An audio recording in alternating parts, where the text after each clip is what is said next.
අද අපි ලංකාවේ වැඩිපුරම පාවිච්චි කරන දියවැඩියා ඖෂධ දෙකක් සංසන්දනය කරන්න තමයි හදන්නේ.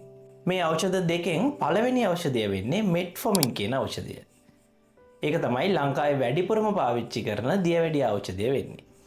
දෙවෙනි ඖෂධය තමයි ග්ලිකසයිඩ් කියන ඖෂධය.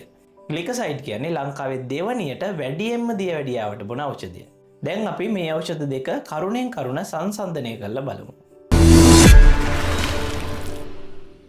පළවෙනි කාරණාව තමයි මේ ඖෂධ දෙක ඇඟ ඇතුලේදී වැඩ කරන්නේ කොහොමද? මෙට්ෆෝමින් කියන ඖෂධයෙන් අපේ ඇඟ ඇතුලේ ක්‍රියාවන් තුනක් කරනවා.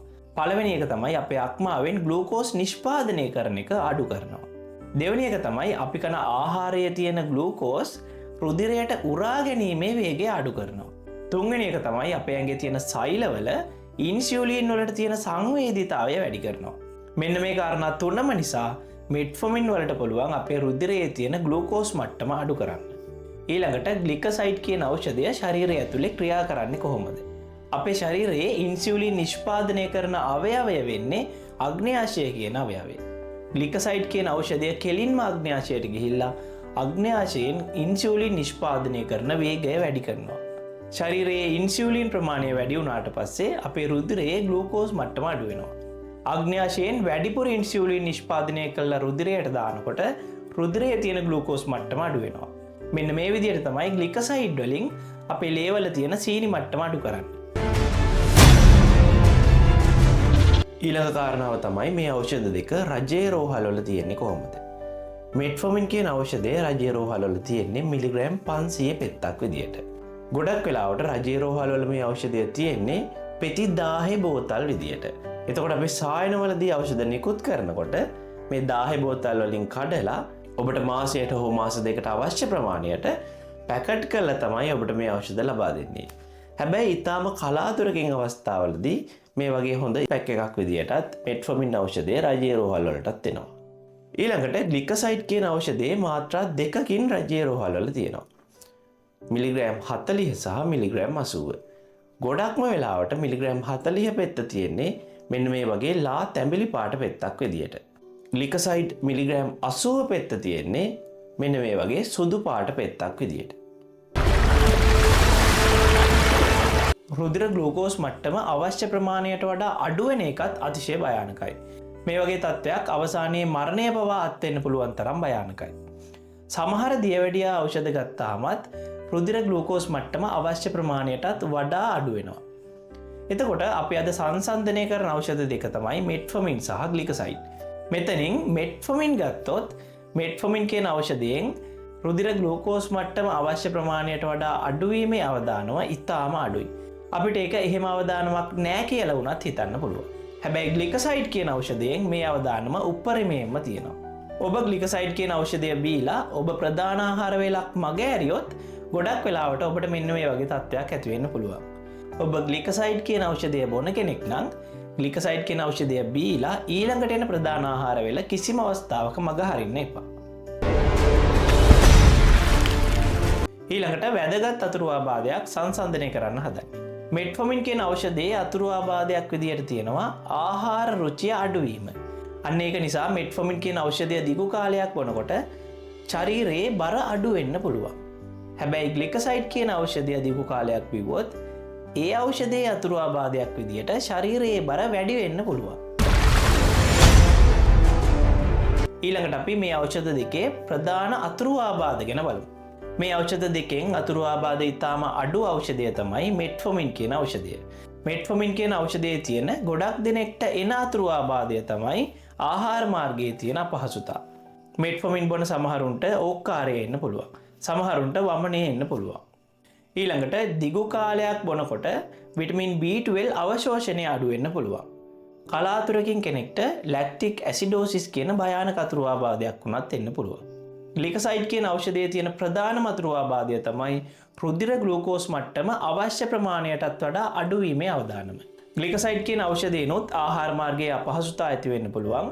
අනිත් ප්‍රධානම අතුරු ආබාධය තමයි ශරීරයේ බර වැඩි වීම. ඊළඟට අපි මේ ඖෂධ දෙක ගන්න ඕන මොන වෙලාවටද කියලා සංසන්දනය කරලා බලමු. මෙට්ෆෝමින් කියන ඖෂධය ඔබ බොන්න ඕන කෑම කාලා ඉවරුණු ගමන්ම. කෑම කාපු ගමන් බිව්වොත් ඔබට ආහාර මාර්ගයේ එන අපහසුතා අඩු කරගන්න පුළුවන්. ග්ලිකසයිඩ් කියන ඖෂධය ඔබ කෑමට කලින් ගන්න ඕන ඖෂධයක්. හොඳම වෙලාව තමයි කෑමට පැය භාගයක් විනාඩි 20ක් වගේ අතර කාලයකදී මේ ඖෂධය ගන්න ඕන.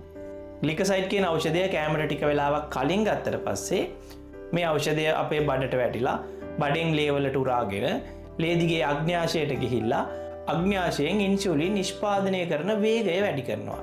ඊළඟට අපි විනාඩි 20කට විතර පස්සේ කන ආහාරයේ තියෙන ග්ලූකෝස් ටික ශරීරයට උරා ගත්තත් මේ ඉන්සියුලින් නිසා රුධිර ග්ලූකෝස් මට්ටම වැඩි වෙන්නේ නැතුව පවත්වා ගන්න පුළුවන්.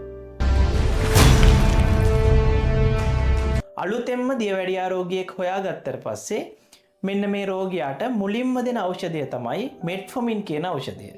මේකට අපි කියනවා ෆස්ට් ලයින් ඩ්‍රග් එක කියලා.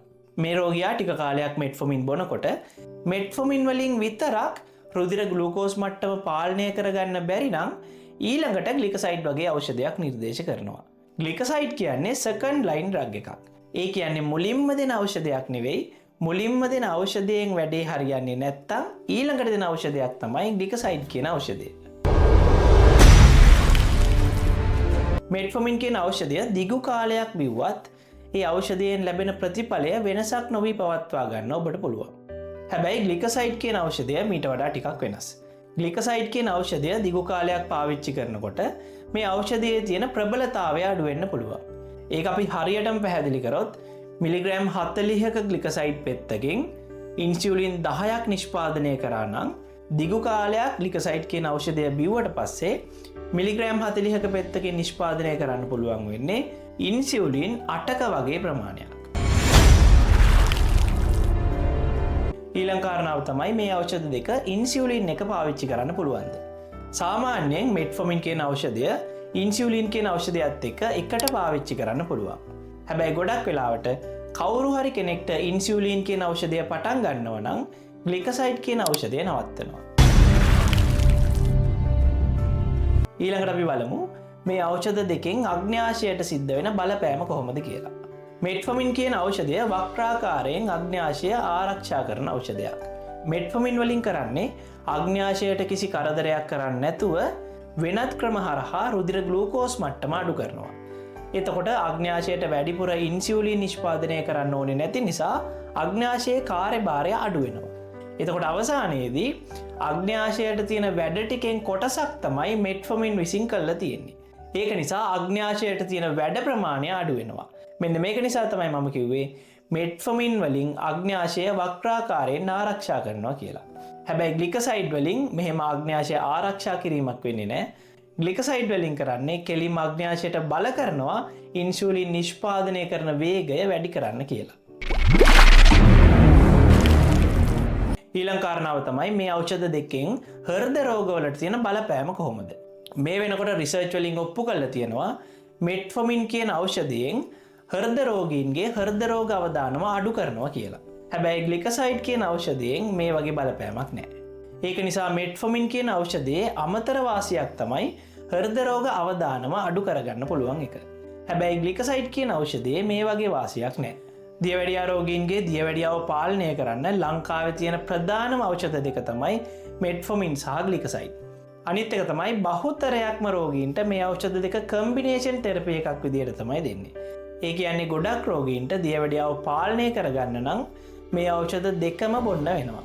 කොහොමුණත් ඔබ අවසානයේ දැනගෙනම ඉන්න ඕන දේ තමයි මේ ඖෂධ දෙකෙන්ම ඔබේ ශරීරයට වෙන බලපෑමට වඩා 100 ගුණයකටත් වඩා වැඩි බලපෑමක් දියවැඩියාව නිසා ඔබේ ශරීරයට වෙන්න පුළුවන්. ඒක නිසා අපි අද කතා කරපු කාරණා ටිකත් ඔළුවේ තියාගෙනම වෛද්‍යවරයා ඔබට නිර්දේශ කරපු නිවැරදි ඖෂධ මාත්‍රාව නිවැරදි වෙලාවට පාවිච්චි කරන්න මතක තියාගන්න. මං හිතනවා ඔබ මේ වීඩියෝ එකෙන් මෙට්ෆෝමින් සහ ග්ලිකසයිඩ් කියන ඖෂධ දෙක ගැන යම් කරුණු ටිකක් දැනගන්න ඇති කියලා. ඒක නිසා අපි මේ වීඩියෝ එක මෙතනින් නවත්තනවා. අලුත් දවසක අලුත් බෙහෙත් කතාවක් එක්ක නැවත හමු වනතුරු ඔබට සුබ දවසක්.